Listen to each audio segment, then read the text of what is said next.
Hello students, आज हम दो बैलों की कथा जो मुंशी प्रेमचंद द्वारा रचित एक कहानी है इसके विषय में पढ़ेंगे। इस कहानी का सार हम समझेंगे। सबसे पहले इस पाठ के जो मुख्य बातें हैं उनको एक बार ध्यान से सुनिए कि जो ये दो बैलों की कथा जो प्रेमचंद द्वारा रचित एक कहानी है, इस कहानी में दो बैलों की मित्रता का वर्णन किया है। और इस कहानी में दो बैलों की कथा में जो किसान है और जो उसके पशु हैं, जो किसान अपने जो पशुओं को पाल रहा है, जो दो बैल हैं, उनका आपस में जो संबंध है वो दिखाया गया है। और यहाँ पर एक शब्द का प्रयोग हुआ है, कांजी हो, जिसमें पशुओं को रखा जाता है। इस कहानी में हीरा और मोती दो बैलों की मित्रता को दिखाया गया है। तो आइए समझिए इस पाठ का सार। दो बैलों की जो कथा है, अभी मैंने बताया कि प्रेमचंद द्वारा रचित एक महत्वपूर्ण कहानी है। इस कहानी में जो कृषक समाज है और उस समाज में पशुओं के जो भावात्मक संबंध है, किसान और उसके पशुओं के साथ उसका संबंध है, उसका बहुत ही भावनात्मक वर्णन किया है। और उन्होंने बताया है कि जो स्वतंत्रता होती है वो कभी भी हमें आसानी से नहीं मिलती, उसके लिए हमें बार बार प्रयास करना पड़ता है तथा आपसी भेदभाव को त्याग कर उसको भूलकर हमें एक साथ एकजुट होकर संघर्ष करना पड़ता है। लेखक ने इस कहानी में बताया कि जो जानवरों में सबसे जो मूर्ख होता है वो गधे को माना जाता है, क्योंकि वो बहुत सीधा और सरल होता है। वह किसी बात का विरोध नहीं करता। अन्य जानवरों को कभी न कभी गुस्सा आ जाता है, किंतु जो बेचारा गधा होता है वो बहुत काम करने के बाद भी वो बहुत सीधा साधा और भोला भोला दिखता है। उसको कभी गुस्सा करते हुए नहीं देखा गया है। बैल के विषय में लोगों की कुछ और ही धारणा रही है, तभी तो उसे बछिया का ताऊ कहते हैं। इस पाठ में बैल को बछिया का ताऊ कहा गया है, किंतु यह बात भी सच नहीं है, क्योंकि जो बैल होता है, बैल को भी गुस्सा आता है, वह मारता भी है और कई बार वह बहुत ही अड़ियल रुख भी अपना लेता है। इसलिए उसे लोग गधे से बेहतर समझते हैं। छुरी काछी, यहाँ पे जो किसान है उसका नाम है छुरी काछी। उसके दो बैल हैं, एक का नाम हीरा है और दूसरे का नाम है मोती। दोनों सुंदर हैं, स्वस्थ है और काम करने वाले भी हैं। दोनों बैलों में बहुत ही गहरी मित्रता थी और दोनों हमेशा साथ साथ रहते और साथ साथ हमेशा वो काम करते थे। संयोगवश मतलब अचानक एक बार जो झूरी था, उन्होंने अपने दोनों बैलों को अपने साले को दे दिए। बैलों को लगा कि उन्हें बेच दिया गया है, क्योंकि वो अपने मालिक से बहुत प्रेम करते थे। अतः गया को बैलों के घर तक ले जाने में बहुत कठिन परिश्रम करना पड़ा। गया जो किसान है, छुरी काछी है, उसका साला है। शाम को जब वह गया तो घर पहुंचे तो उन्होंने घास को मुंह तक नहीं लगाया। उन बैलों ने जब वो गया के घर गए, दोनों आपस में मूक भाषा में सलाह कर रहे थे। मूक मतलब बिना बोले, एक दूसरे को देखते हुए कि दोनों रस्सी तोड़वाकर छुरी के घर वापस चलेंगे। छुरी प्रातःकाल उठकर देखता है तो दोनों बैल वहां नाद का मतलब होता है जहां पर उनके लिए चारा डाला जाता है, नाद पर खड़े घास खा रहे हैं। झूरी दौड़कर स्नेहवश दोनों को गले लगाता है, क्योंकि झूरी उन दोनों को बहुत प्रेम करता है।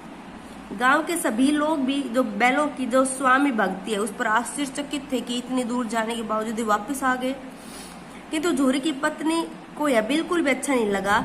वह पति और अपने जो बैल थे उनको भला बुरा बताने लगी। लेकिन अगले दिन पत्नी ने मजदूर को बैलों के पास सूखी घास डालने को कहा और मजदूर ने वैसा ही कहा, क्योंकि उसने तो अपने मालकिन की बात माननी थी। दोनों बैलों ने कुछ नहीं कहा। दूसरे दिन झूरी का साला फिर आया और दोनों बैलों को फिर से ले जाकर मोटी तगड़ी रस्सियों से बांधकर सूखा भूसा डाल दिया और अपने बैलों को अच्छा चारा दिया। उनके साथ भेदभाव किया उन्होंने। अगले दिन दोनों को खेत में जोता गया, उनको ले जाया गया खेत में, लेकिन मार खाने पर दोनों ने पैर न उठाने की कसम खा रखी। दोनों आपस में बात करते थे मूक भाषा में। अधिक मार खाने पर दोनों भाग खड़े हुए, दोनों निकल गए वहां से।